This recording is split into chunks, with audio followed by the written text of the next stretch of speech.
ನಮಸ್ತೆ ಸ್ನೇಹಿತರೆ, ಇವತ್ತು ಮೀನಿನ ಸಾರು ಮಾಡೋಣ. ಅದಕ್ಕೆ ಬೇಕಾಗುವ ಸಾಮಗ್ರಿಗಳು: 1 kg ಮೀನನ್ನು ಚೆನ್ನಾಗಿ ತೊಳೆದು ಹುಣಸೆ ರಸ ಮತ್ತು ಉಪ್ಪು ಅರಿಶಿಣ ಹಾಕಿ ಚೆನ್ನಾಗಿ ನೆನೆಸಬೇಕು 1 ಗಂಟೆ. ಈರುಳ್ಳಿ 1 ಮೀಡಿಯಮ್ ಸೈಜ್ ದಪ್ಪ ಸೈಜಿಂದು ಈರುಳ್ಳಿ 1, ಟೊಮೆಟೊ 2 ಹಸಿರು ಮೆಣಸಿನಕಾಯಿ, 4 ಲವಂಗ, 1 ಇಂಚ್ ಚಕ್ಕೆ, ಸ್ವಲ್ಪ ಕೊತ್ತಂಬರಿ ಸೊಪ್ಪು, ಅರ್ಧ ಹೋಳು ತೆಂಗಿನಕಾಯಿ, ಉರ್ಗಡ್ಲೆ ಅರ್ಧ ಚಮಚ, ಶುಂಠಿ 2 ಇಂಚು, ಧನಿಯಾ 2 ಚಮಚ, ಬೆಳ್ಳುಳ್ಳಿ 2 ಗಡ್ಡೆ, ಉಪ್ಪು, ಎಣ್ಣೆ, ಅರಿಶಿಣ 2 ಚಮಚ ಎಣ್ಣೆ,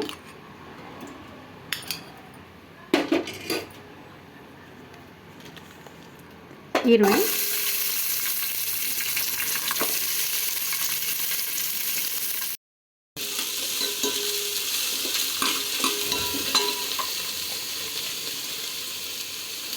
ಅದಕ್ಕೆ ಲವಂಗ, ಚಕ್ಕೆ, ಶುಂಠಿ,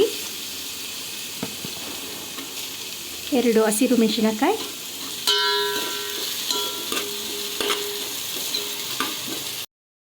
ಉರ್ಗಡ್ಲೆ, ಧನಿಯಾ,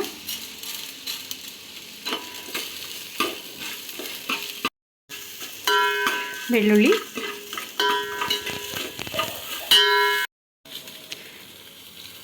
ಎಂಟು ಒಣಮೆಣಸಿನ್ಕಾಯಿ, 2 ಬ್ಯಾಡಗಿ,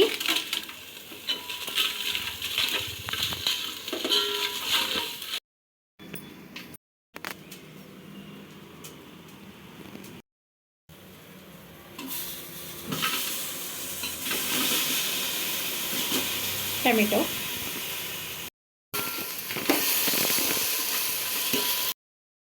ಇದನ್ನು 5 ನಿಮಿಷ ಬಾಡಿಸಿ ತಣ್ಣಗಾಗಲು ಬಿಡಿ. ಅದಕ್ಕೆ ಕೊತ್ತಂಬರಿ ಸೊಪ್ಪು ಸೇರಿಸಿ,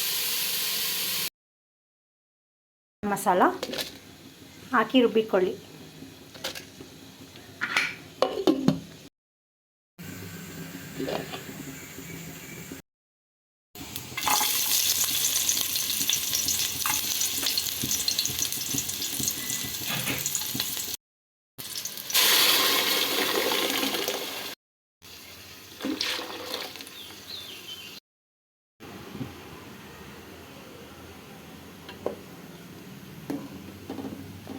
ಸ್ವಲ್ಪ ಗಟ್ಟಿಯಾಗಿ ಇರಲಿ. ಮೀನನ್ನು ಸೇರಿಸಿದ ಮೇಲೆ ಸಾರು ತೆಳುವಾಗುತ್ತದೆ.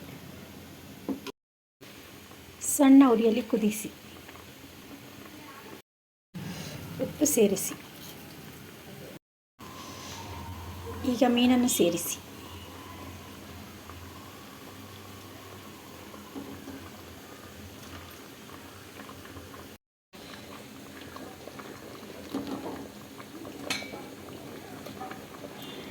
ಮೀನಿನ ಸಾರನ್ನು ಬೆಳಿಗ್ಗೆಯೇ ಮಾಡಿಟ್ಟುಕೊಳ್ಳಿ, ಏಕೆಂದರೆ ಅದು ಉಪ್ಪು ಖಾರ ಹಿಡಿಯುವುದು ತಡವಾಗುತ್ತದೆ. ಮಧ್ಯಾಹ್ನ ಊಟ ಮಾಡಬೇಕಾದರೆ ಬೆಳಿಗ್ಗೆಯೇ ಮಾಡಿಟ್ಟುಕೊಳ್ಳಿ. ಮೀನನ್ನು ಹಾಕಿ ಒಂದು ಸಣ್ಣ ಉರಿಯಲ್ಲಿ 1 ಕುದಿಸಿ.